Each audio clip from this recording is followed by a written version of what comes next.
Alright, so what we're doing now is we're making chocolate-covered matzah. But while I'm looking for a recipe, he's going to explain the story of Passover. Alright, so what the whole Passover thing was, so this Pharaoh guy in ancient Egypt, he was like, yo, kill all the firstborn baby Jews that guy. Then this little family of Jews was like, oh no! So then they took their baby and they put him in a basket in the river. And the baby went, bye! And then the Pharaoh's family was like, oh my god, a baby! Ah, shut up, dog. Then the Pharaoh's family was like, oh my god, a Berber! And then they took the baby and they raised it like it was their own son. And then... Not knowing he was Jewish. Exactly. He thought he was Egyptian. And then...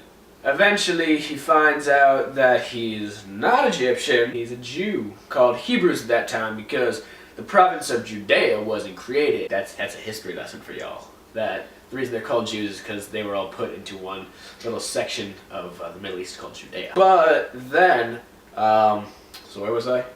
Oh yeah, he found out he was a Jew. Found out he was a Jew, that's what happened. So then he sees the slave master beating the Jew.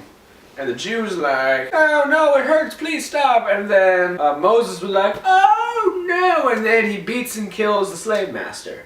Because that's how the Bible works. So that happens and he's like, no, I can't do this anymore. Then he runs away. After he runs away, he's like a hermit for like 40 years. Then he sees on Mount Sinai this bush and it's on fire. And then he's like, oh my god, this bush is on fire. And then he hears the bush talking to him. And it turns out it's God. And God's like, yo, Moses, you a Jew and you gotta save the Jewish people. Moses is like, nah, I can't save them. I'm an Egyptian prince. And then he's like, you gotta save them. He's like, alright. Then he goes. Moses talks to his past brother, which is the Pharaoh. He's like, let my people go. And Pharaoh's like, nah, I ain't about that lifestyle. So he's like, alright. To prove that God was real, he took his staff and turned into a snake. That sounds dirty. But he takes his staff. This is all from Tyler's memory. I am in no way, shape, or form connected to this story and his telling of the story. But so far, I'm pretty accurate, right? You are. Yeah. That's the scary part. So then he takes his wooden staff and he makes it into a snake because God's like, yo, boom, snake. And Pharaoh's like, nah, I ain't about that. A priest can do that. That's just like magic. He's like, alright, whatever. So then God's like, I will send 10 plagues unto the face of Egypt. Moses is like, okay, and he puts his staff into the river where Pharaoh is bathing, and it turns into blood. He's like, ah! But then he's like, nah, it was just a trick, it's not real. And then more plagues come, like locusts, famine, darkness, boils, other stuff. Or froggies. Then the frogs go when they rain from the sky. Final plague is like, firstborn son of every family shall die. Because God talks like... You said that already, though. But that was in the beginning, that's when the Pharaoh... That's what this is Moses. No, that was what happened with Moses. Yeah. But then God was like, the firstborn son shall die. Okay, keep going. Yeah, I'm right. She's wrong. I was right. I'm right too. You're right. Yeah, we were both right. Oh, shut up!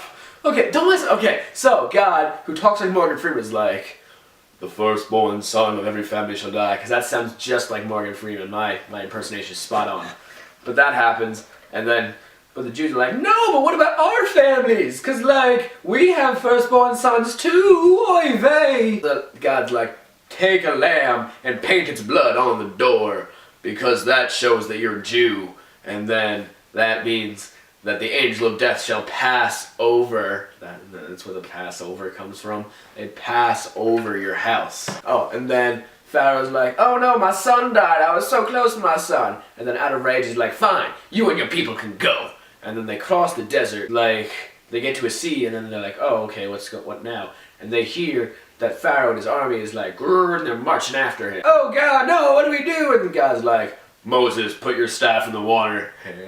Then put your staff, and the Red Sea shall part. So then Moses is like, alright. And then he puts his staff in the ocean.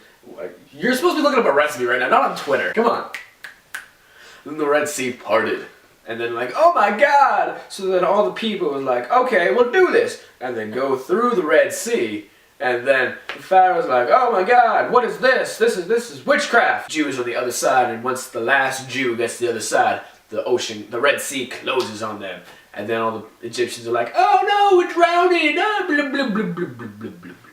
The Jews are safe. Yeah. That's what happened. Perfect retelling of the story. Debatable. Shut up. If you want to see like modern retellings of the story, there's like a pretty good movie of it from like the 40s. It's in black and white. No, it's not black and white. It's from like the 50s. Yeah, it's from like 50s, 60s. It's actually a really good movie. Or you could just watch the Rugrats. Pop some tags, they got $20 in my pocket. Looking for a summer. This is fucking awesome.